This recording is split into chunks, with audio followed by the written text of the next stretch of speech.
Jasadnya dalam kondisi membusuk di bawah pohon pisang, ditutup sampah, dan terkubur bersama bonekanya. Don't forget to subscribe, like and comment below. Today, Topic Joss presents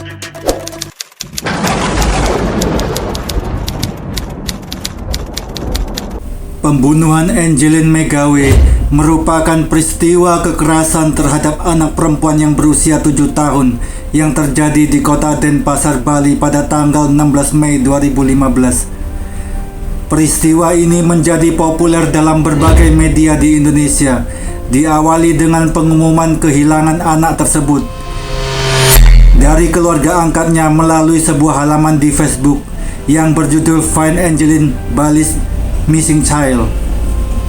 Besarnya perhatian dari berbagai pihak membuat terungkapnya kenyataan bahwa Angeline selama ini tinggal di rumah yang tidak layak huni dan mendapat pengasuhan yang kurang baik dari orang tua angkatnya, bahkan mendapatkan penyiksaan baik fisik maupun mental. Akibat sikap yang sangat tertutup dan tidak kooperatif dari ibu angkatnya, Margaret Christina McGawe, 68 tahun, muncul dugaan bahwa Angeline hilang bukan karena diculik, melainkan karena dibunuh, bahkan sebelum jenazahnya ditemukan.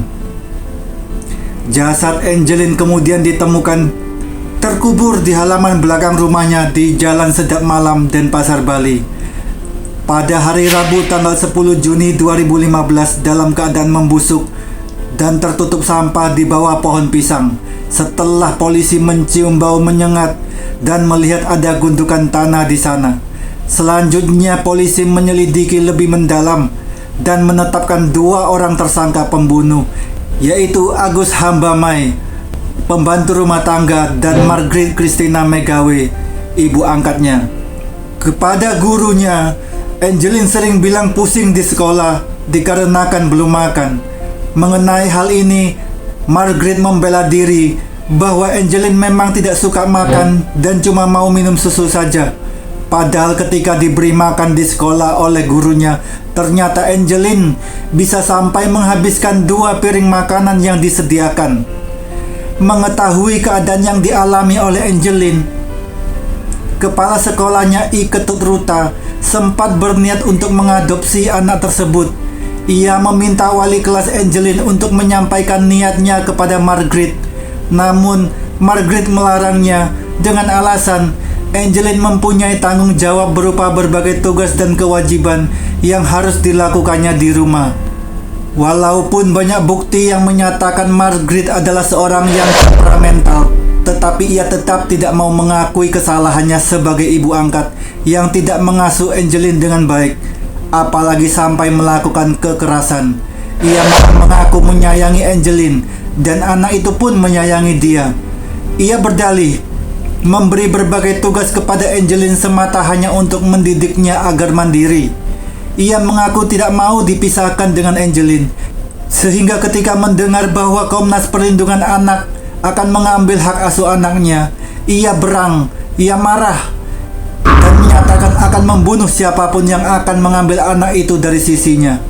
Kasih sayang Margaret kepada Angeline juga diungkapkan oleh mantan tetangganya di Pekanbaru. Saat mereka berkunjung ke Pekanbaru, ia melihat hubungan Margaret dengan anak angkatnya itu selayaknya hubungan ibu dengan anak kandung. Si pengacara Margaret, Hotmasi Tompul, juga menyatakan bahwa salah satu bukti Margaret menyayangi anak angkatnya itu adalah pemberian nama ibu kandung Margaret kepada anak tersebut. Pernah mengatakan bahwa 1 hari sebelum dilaporkan hilang, hidung Angeline berdarah karena dipukul oleh ibunya.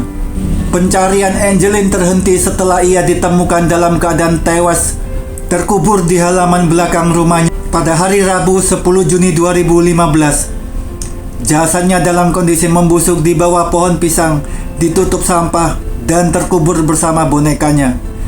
Otopsi segera dilakukan di instalasi forensik di RSUP Sanglah, pimpinan Dr. Ida Bagus Putu, DMF SPF. Dari hasil otopsi, Angeline diketahui meninggal sejak 3 minggu sebelumnya. Di tubuh jenazah ditemukan luka-luka kekerasan berupa memar pada wajah, leher, serta anggota gerak atas dan bawah Di punggung kanan jenazah ditemukan luka sundutan rokok. Selain itu, ditemukan juga lilitan dari tali plastik sebanyak 4 lilitan. Sebab kematian dipastikan karena kekerasan benda tumpul pada wajah dan kepala yang mengakibatkan pendarahan pada otak. Jasad Angeline kemudian dimakamkan di Dusun Wadung Pal, Desa Tulungrejo, Kecamatan Glenmore, Kabupaten Banyuwangi, yang merupakan kampung halaman dari ibu kandungnya. Sementara dalam persidangan tersebut, Margaret menolak tuduhan jaksa yang menyatakan bahwa dirinya yang telah membunuh Angeline. Margaret menyatakan bahwa dirinya menyayangi Angeline sebagaimana layaknya anaknya. Atas kasus ini, jaksa penuntut umum menuntut Agustai dengan vonis 12 tahun penjara dan denda 1 miliar rupiah subsidiar 6 bulan penjara pada Selasa 2 Februari 2016. Agustai tidak didakwa sebagai pembunuh Angeline, tetapi melakukan pembiaran yang menyebabkan meninggalnya Angeline. 2 hari berselang, Margaret dituntut dengan penjara seumur hidup. Menanggapi tuntutan ini, kuasa hukum Margaret menyatakan bahwa tuntutan ini adalah imajinatif. Pada 29 Februari 2016, hakim mengabulkan tuntutan jaksa dengan menjatuhkan vonis seumur hidup kepada Margaret. Pada hari yang sama, hakim menjatuhkan vonis 10 tahun penjara kepada Agustai. Ibu kandung Angeline, Hamidah, menyatakan ketidakpuasannya dengan menyatakan bahwa seharusnya Margaret dijatuhi hukuman mati. Baik Margaret dan Agustai mengajukan banding atas vonis Majelis Hakim PN Denpasar. Dalam memori banding, Margaret menyatakan dalam video bahwa Agustai merupakan pelaku pembunuhan Angeline.